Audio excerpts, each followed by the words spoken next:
Right. I've now actually progressed to book 3, and I'm about 30% in.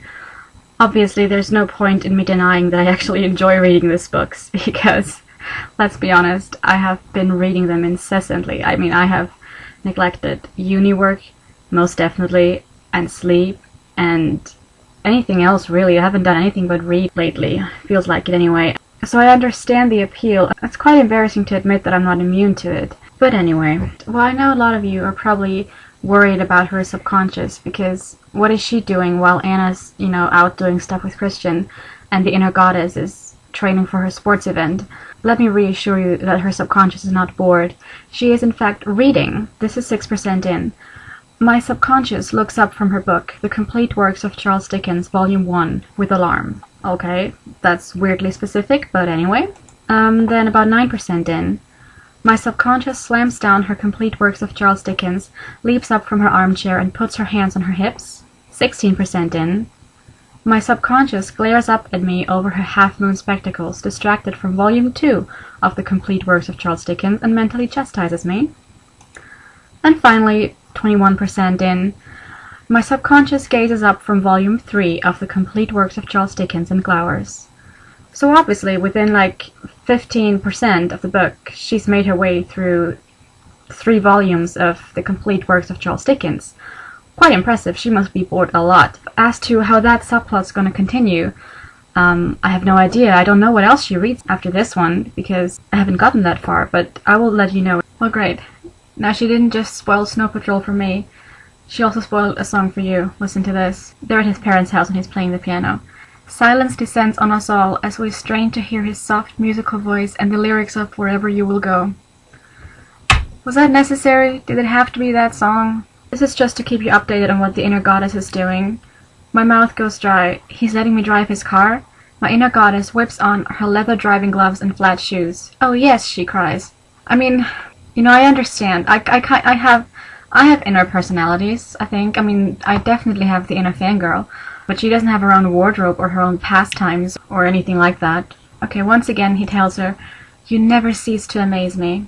What doesn't cease to amaze me is how often she repeats sentences and phrases. It maybe bothers me particularly because I feel like that's the only thing I learned about writing during high school, is don't repeat words and phrases, stay away from repetitions. Obviously she never learned that rule. So I did a little statistic here.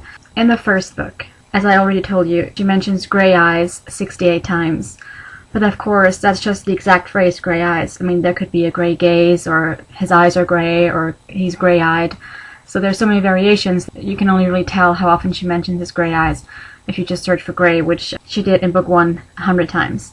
In book 2, I'm glad to announce that this number has decreased considerably. Book 2, she only mentions grey eyes 35 times, and the color grey 77 times. And in book 3, the number is even smaller. So grey eyes 25 times and grey 66 times. That's almost nothing.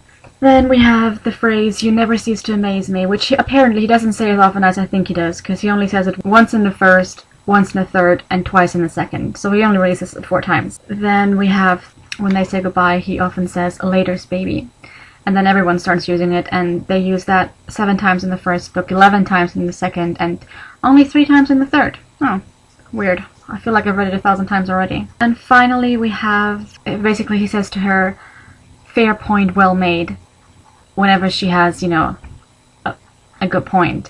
Which, to me, if you ask me, it doesn't happen that often, but he's easily pleased. So he says that in the first book 4 times, in the second 5 times, and in the last one 8 times. So I just did a search on "I love you." Which I should have recorded it really, because I just had a little laughing fit there. In the first book, "I love you" is mentioned 4 times, though from what I can see, 2 of them are something she says to friends, or her mother or something, so she only says it to him twice. In the second book, 32 times, which is a lot, but yeah. Third book, oh, spoilers by the way, they're married, 51 times. Because I'm so good at it, I figured I would try to recreate another of his expressions. So it's, he cocks his head to one side, wearing his smoldering, arrogant, amused expression. I just think, that's a lot of emotion to show with one expression, so I'm just gonna give it a go. So he cocks his head to one side, smoldering. This is not gonna go well. Smoldering, arrogant, and amused.